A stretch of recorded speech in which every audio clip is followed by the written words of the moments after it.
Hey guys, welcome back to Konig Kickback. It's been another wild week in the automotive world, so let's check out what's happened. Josh Robinson actually released an amazing video on his YouTube channel breaking down how it cost him $15,000 a race weekend to run Formula Drift. Seriously something to consider if you've got a 91 240 SX and you're eating ramen noodles at home, on what it's going to take to get to the big show. Head on over to the guys at Super Street. They produced an amazing video of a shop tour in Japan of in-game. They've been taking over the ultra luxury scene. There's a lot of really cool content and features inside. Just head over to Super Street to check that one out. If you need some long form content to keep you company this week, may I personally recommend to you Slide America on Amazon Prime. You will actually see features of me, yours truly, in the DVD, and along with tons of Formula Drift legends: Vaughn Gittin Jr., Chris Forsberg, Chelsea DeNofa, Tony Angelo, Sam Houbinet. We drive around the whole country, interviewing what the drift scene was like in 2005. It's much different now, 15 years later. Give it a check on Amazon Prime for free if you like.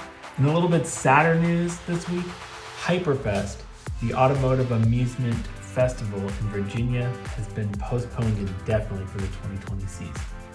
Virginia International Raceway is going to be a little quieter and a little less rowdy in the year 2020. However, speaking to the event organizers, 2021 is looking like it's going to be the best Hyperfest yet. Our special guest this week is a Cannonball run connoisseur / man who has attempted and failed to break the record on more than one occasion. He's not as well known as Ed Bowen and some of these other types, but he has really put his heart and soul into the Cannonball record.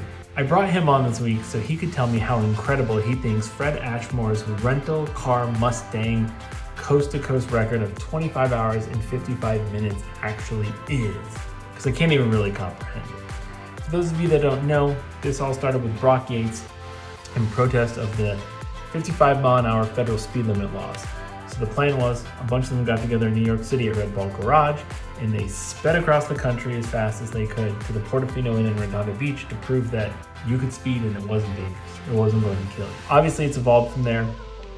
Ed Bowen has really famousized or made it more famous in the modern era. He set the record at 28 hours and 50 minutes back in 2013, and it's held until basically this year. He also is the founder of VinWiki, so he's promoted a lot of content of the Cannonball record through that YouTube channel. However, with COVID, the records have been falling. Arn from AMS and Doug went 27:25. Some unknown drivers in an Audi A8 then went 26:38. But then Fred Atmore in a rental car Ford Mustang shattered everybody's record. He did it solo while those other guys did it in teams of 3, 25 hours, 55 minutes. So let's have Berry hop on here and he can tell us how impressive this run is, what this means for the Cannonball run. Hi folks, Berry Lowman from the National Open Road Racing Championship Series.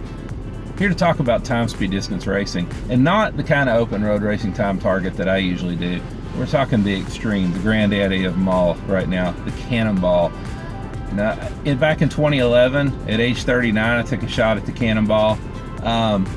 I can tell you that regardless of any form of motorsports I've participated in, been associated with in my life, anything crazy I've done behind the wheel of the car, and the list goes on and on, nothing is harder than the Cannonball.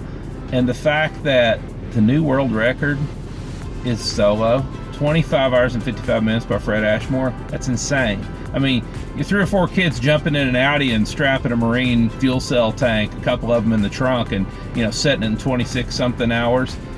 That's impressive, especially if they did it last minute, no prep. But Fred Ashmore, with very little prep, in a rented Mustang GT with 157 gallons of fuel or thereabouts, are you kidding me? Let me tell you something. About 17 hours into my run in 2011 in a pretty fully prepped GTR that had been set up for the bull run, and instead we got the itch and track Cannonball before the bull run. There went the license that month. There's nothing harder. At about 17 hours, you get this pinch and you start seeing doubles, maybe triples even.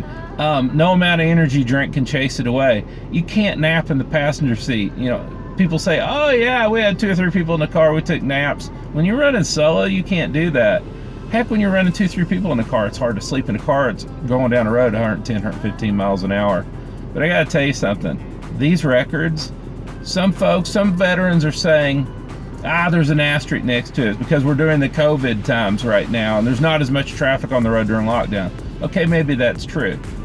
There also wasn't as much traffic on the road back in the 70s when this was an actual, somewhat sanctioned, underground race by Brock Yates. I don't put an asterisk next to Fred's run in particular, just simply because 25 hours and 55 minutes solo with one stop for fuel. Are you kidding me? Fred, you're the man. You got it done. My hat's off to you. I don't usually envy other people's records, but I got to tell you something. As somebody that was pretty close to chasing after Alex Roy's old 3104 and fell short because of mechanicals and a set of bracelets and a Crown Vic, man, Fred, my hat's off to you. 25 hours and 55 minutes. Wow. You've just given us all something new to dream about and a handful of crazies to chase after. Wow, Barry. Thanks so much for your deep analysis on the Cannonball run. Sorry you weren't able to put your name in the history books with these other guys. Till next time, it's Konig Kickback.